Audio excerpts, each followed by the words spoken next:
Cleveland Browns will face off with the Kansas City Chiefs and their star center, J.C. Tretter, back on the program. He's also the NFL Players Association president.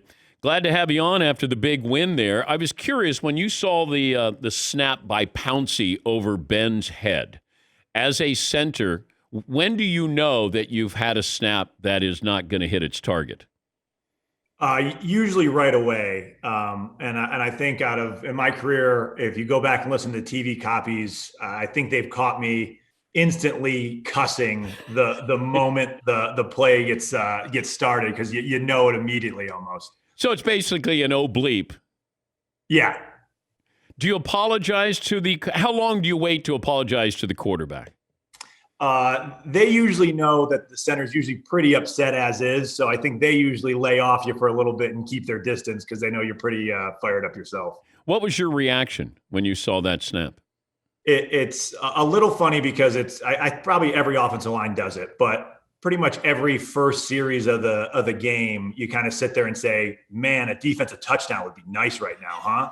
And then all of a sudden the first play that happened. So, it got a few chuckles out of the guys on the sidelines, because we've done that almost every game, said that before the first snap of the game, and then it happens. And it just gives you a bunch of momentum, kind of a shot in the arm to get that game started. The 28-0, when you're leading 28-0, it's still the first quarter. Like I don't know what that feeling's like, because you still have the whole, 3 more quarters and you're playing Pittsburgh in Pittsburgh. What was that like, that feeling? Yeah, I mean, the first thought is you can't get complacent. You can't start thinking that's enough. You know how talented they are on offense and how talented they are on defense. You got to keep scoring, and you just got to keep plugging away, understanding that you're off to a great start, but there's still a lot of time left, and they can do a lot of damage really quickly. But when Pittsburgh cuts it to 12, what are you thinking? We got to score. You knew you had to put on a drive that's going to extend the lead, push it further ahead, and just give the defense the time. I think if you look back at the time of possession, we knew our defense was on the field the vast majority of that game, and we knew we had to put a drive together, a long one, that gave them a time to rest and recover and then get back out there to finish strong. And it may sound strange, JC, but I did say this yesterday. Without a crowd if there was a crowd, I don't think Pittsburgh falls behind 28-0. And I just don't know if the crowd allows them to. It's weird. I just felt that there was no crowd. It felt like that neutralized Heinz Field for you guys. How did it feel not hearing that crowd that you've normally heard before? Well, I think it also impacts the momentum of the game, where it's without the fans there to kind of revitalize a team or re-energize the team. What's happening in the game has a lot more impact on the momentum of the game, where when something goes wrong, the team itself has to kind of straighten the course and not rely on the outside factor, the fans getting more involved and getting the crowd noise up. So I think that definitely impacts it without fans at the stadium. When something like that goes wrong, I think it impacts teams a little more. He's the Browns center, J.C. Tretter, joining us. He's also the NFL Players Association president. Tell me the story about Blake Hentz, that Baker said he didn't even know who his offensive guard was, getting ready for the game. Like, how's that happen? Well, we've had some injury issues and some COVID issues in the last couple of weeks. We brought some new guys into the team, and we haven't been able to really practice that much. So we haven't had much time at the facility for the new guys to get used to practice and get to know everybody. So once our fill-in left guard got hurt, we had to bring in a guy who was here for a week and only practiced really one day with us. And he came jogging in. I remember pulling him aside, and I was like, "Hey, what don't you know right now? Like, what are you worried about? So I can try to fill you in these next 3 minutes before we have to go out there and keep playing." But yeah, I think Baker said that he introduced himself in the locker room before the game for the first time they actually spoke. It's just kind of a crazy year. How important is practice this time of the year in person?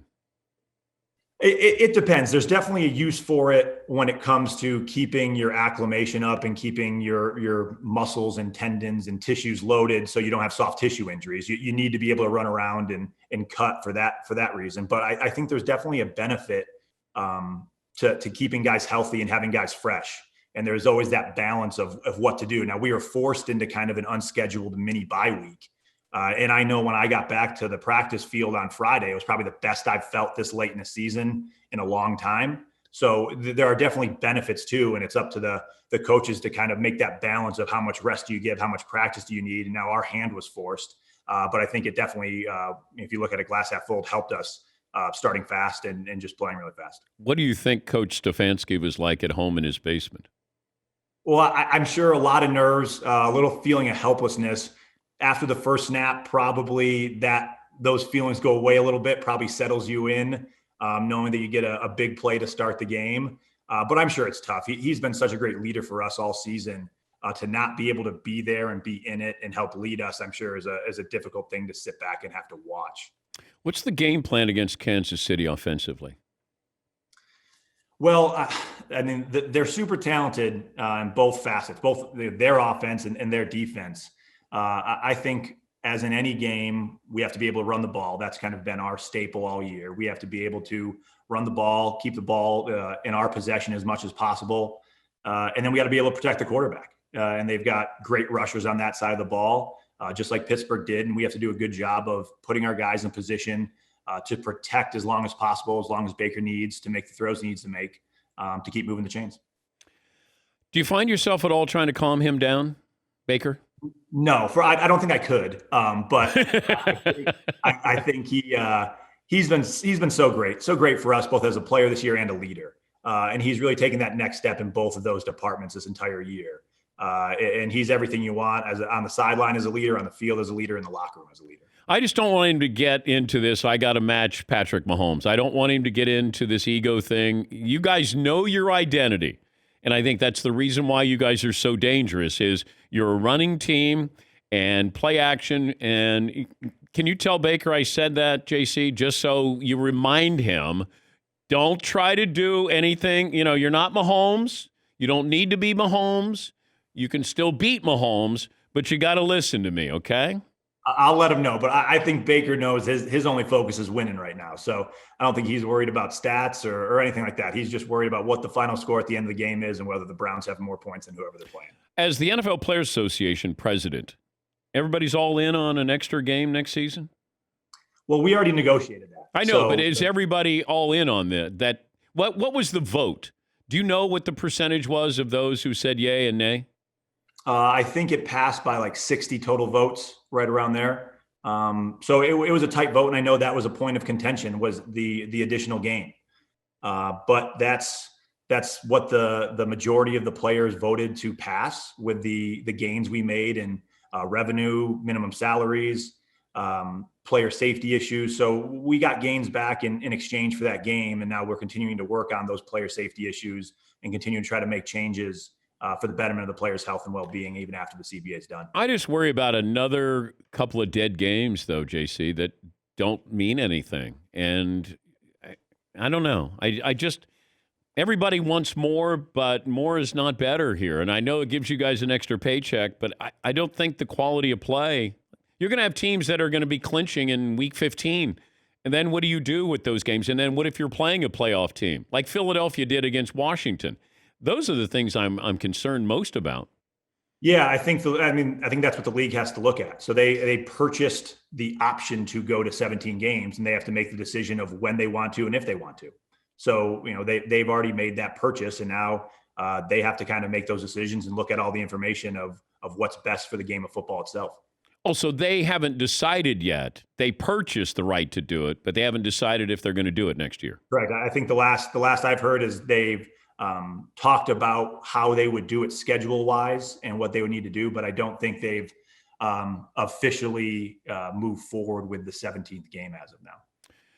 Good luck in Kansas City, and tell Baker that people did believe in the Browns, okay? That will do. People did and do believe in the Browns. Oh, I hate when players do that, okay? And tell him to keep his hat on backwards as well. I'm fine with that. I don't have any problem with that, okay? Sounds good. All right. Thank you, JC. Absolutely. Have a good one. JC Tretter, he went to an Ivy League school, McLovin.